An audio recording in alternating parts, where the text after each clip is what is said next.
छतियाला मारा था वह बान दूरी के बोली बतरस हरे। मोर छतियाला मारा था वह बान दूरी के बोली बतरस हरे। अंतेला देख के हरे गुठिया थे, अंतेला देख के हरे गुठिया थे, लहुट के मोर छाती लपाते दूरी के बोली बतरस हरे। छतियाला मोर छतियाला मोर छतियाला मारा था वह बान दूरी के बोली बतरस हरे। मोर छतियाला मारा था वह बान दूरी के बोली बतरस हरे।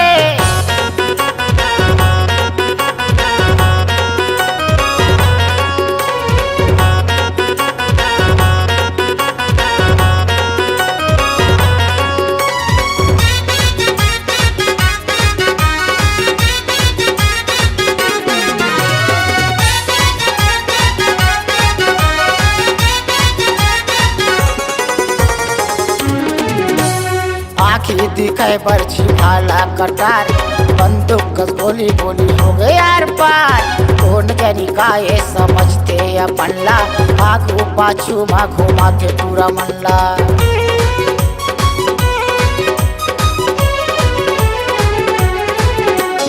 आखी दिखे बरछी भाला यो कटार, बंदूक कस गोली बोली हो गए यार पार। कौन गनी काये समझते अपनला, आगू पाछू मा घुमाते टूरा मल्ला। दूसर टूराला सुगरे गुठिया थे, दूसर टूराला सुगरे गुठिया थे, मोला गुठिया थे त जहर मिलाते टूरी के बोली बतरस हरे। मोर छतियाला मोर छतियाला मोर छतियाला मारा था वह बान दूरी के बोली बतरस हरे। मोर छतियाला मारा था वह बान दूरी के बोली बतरस हरे।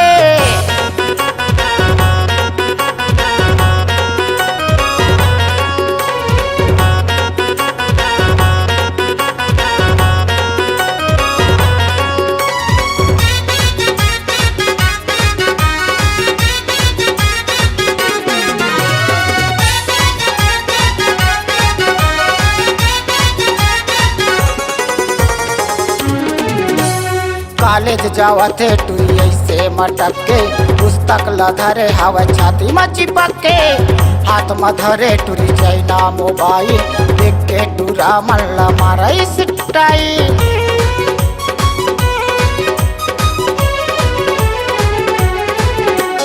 कॉलेज जावते टूरी ऐसे मटक के, पुस्तक लधरे हवा छाती में चिपक के, हाथ में धरे टूरी चाइना मोबाइल, देख के टूरा मल्ला मारा स्टाइल। आनी बानी के टूरी चेहरा सजाते, आनी बानी के टूरी चेहरा सजाते, ए चंद्रा करके जीवला जलाते टूरी के बोली बतरस हरे। मोरे छतियाला मोरे छतियाला मोरे छतियाला मारा था वह बान दूरी के बोली बतरस हरे।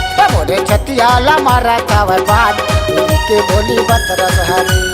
दूसर टूराला सुगरे गुठिया थे, दूसर टूराला सुगरे गुठिया थे, मोला गुठिया थे त जहर मिलाते टूरी के बोली बतरस हरे। छतियाला मोरे छतियाला मोरे छतियाला मारा था वह बान दूरी के बोली बतरस हरे। मोरे छतियाला मारा था वह बान दूरी के बोली बतरस हरे। मोरे छतियाला मारा था वह बान दूरी के बोली बतरस हरे। मोरे छतियाला मारा था वह बान दूरी के बोली बतरस हरे।